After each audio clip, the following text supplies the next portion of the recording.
আসসালামু আলাইকুম প্রিয় আপু ভাইয়ারা, নতুন দিনে নতুন আরও একটা ভিডিও নিয়ে চলে আসলাম। আমি আজকে একটা ভর্তা বানালাম, অনেক লোভনীয় একটা ভর্তার রেসিপি। সবাই জানো যে গরুর মাংস দিয়ে ভর্তা বানানো যায়। এখানে আমি 3টা টুকরা নিয়ে 3 পিস টুকরা মাংসের নিয়ে তারপরে আমি ভর্তাটা বানালাম। এত মজা হয়েছিল যে নতুনভাবে এইভাবে আমি আগে কখনো বানাই নাই। এই তো সুন্দর একটা নতুন রেসিপি, দেখে নাও। আর কি বলা যেতে পারে, গোপন রেসিপি। এই তো আমি 3 পিস এখানে গরু মাংস নিয়েছিলাম, যে সেইটা আর কি কেটে টুকরা টুকরা করে নিছি। এখন আমি ব্লেন্ড করে নেব। আগে তো আমরা মাংসটা সেদ্ধ করে তারপরে ব্লেন্ড করছি, যে আগে সেদ্ধ করে তারপরে ভর্তাটা বানাই। তার আগেই আমি এই তো সেদ্ধ করা আগে ব্লেন্ড করে নিতেছি। ব্লেন্ড করলে হবে কি, পরে আর এই মাংসটা ভাজা ভাজা করা যাবে। আর যদি ব্লেন্ড করা ছাড়া সেদ্ধ করে ভর্তাটা বানাই, পরে আর কিন্তু আমরা ভাজি না।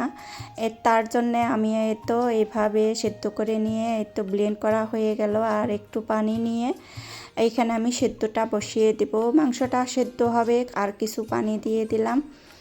এইখানে আর কি যা যা মশলা লাগবে, আর কি গরু মাংসতে যা যা মশলা দেই সবটাই আর কি দেব। হলুদ মরিচের গুঁড়া, লবণ, তারপরে একটু গরু মাংসের মশলা, সেইটা দিলে আর কি, অন্যান্য মশলা না দিলেও চলে, এলাচ দারচিনির ফাঁকি, এইটা আর কি সব ধরনের মশলাই আমি একে একে দিয়ে দিব। এই তো গরু মাংসের মশলাটা দিয়ে দিলাম। আস্তে আস্তে দিব আর কি সব মশলা। সবাই জানো কি কি দেওয়া লাগে গরু মাংসতে। একটু তেলও, সাদা তেলও দিয়ে দিলাম। পরে আমি সরষের তেল দিয়ে দিব। এখন এই তো রসুন দিলাম, পেঁয়াজ দিলাম। এইখানে আমি কাঁচামরিচ দিব না, শুকনা মরিচ দিয়ে ভর্তাটা তৈরি করব। দেখে নাও, দেখতে দেখতে ভালো লাগতে পারে। আর ভালো লাগলে লাইক দিয়ে আমার পাশে থেকো। এতটুকু তো আশা করতেই পারি, তাই না? একটা লাইক তো আমি চাইতেই পারি। সবাই সবার পাশে থাকো, সবাই সাপোর্ট করো। এই তো আমি মাংসটা নিচ থেকে বলক উঠে গেছে, সেদ্ধ বসিয়ে দিছি। আর অন্য পাশে আমি সেদ্ধটা হইতে দিছি আর কি। পুরাটা দেখাইতে গেলে তো অনেকটা সময় লেগে যাবে, এজন্যে আমি এদিকে শুকনা মরিচ পুড়ে ভাজা করে নিলাম আর কি, যেটা দিয়ে আর কি ভর্তাটা বানাবো। এই ভর্তাটা একটু ঝাল ঝাল করে বানালেই গরম ভাতের সাথে অনেকটা মজা লাগে। এরকম করে ভর্তা বানিয়ে পোলাওয়ের সাথেও খাওয়া যায়, অনেক কিছুর সাথেই খাওয়া যায়। যদি রুটি পরোটা তার সাথেও অনেকটা জমে যাবে আর কি, অনেক ভালো লাগবে।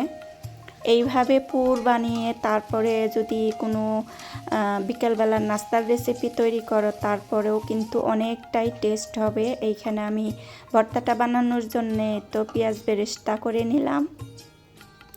এত ভাজা ভাজা করি নাই আর কি, একটু একটু নরমই রাখছি।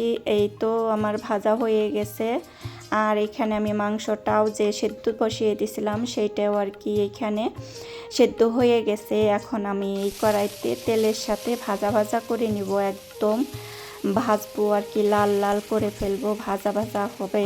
অনেকটা বাসনা সেন্ট আসে আর কি, অনেকটা ভালো লাগে খাইতে।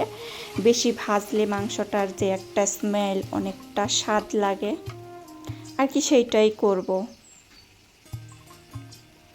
নতুন ধরনের ভর্তার রেসিপি। এইভাবে যদি মাংস আমাদের কম থাকে, তাহলে কিন্তু আমরা এইভাবে ভর্তাটাই বানিয়ে নিতে পারি।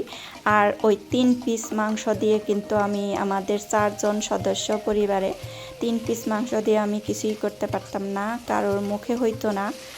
আর তার জন্য এই ভর্তাটা তৈরি করে নিলাম, যাতে একটু একটু করেও 2 বেলা খেতে পারি আর কি। আমাদের এই 3 পিস মাংস 2 বেলা হয়ে গেল, অনেকটাই ভালো লাগলো খেতে।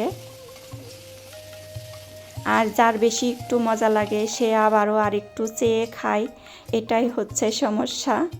আমাদের তো আবার পেট না ভরলে আমরা খাইতেই থাকি, যেটা আমার কি মজা লাগে বেশি, ওইটা দিয়েই বেশি খাই।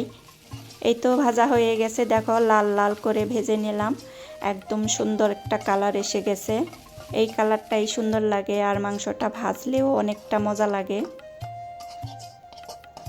এখন পর্যন্ত যে যে আমার ভিডিওতে আসো একটা লাইক দিতে ভুলে গেছো, প্লিজ দয়া করে একটা লাইক দিয়ে আমার পুরো ভিডিওটা দেখার অনুরোধ রইল। আর পাশে থাকার অনুরোধ রইল, একটা ছোট্ট করে কমেন্ট রেখে যেও।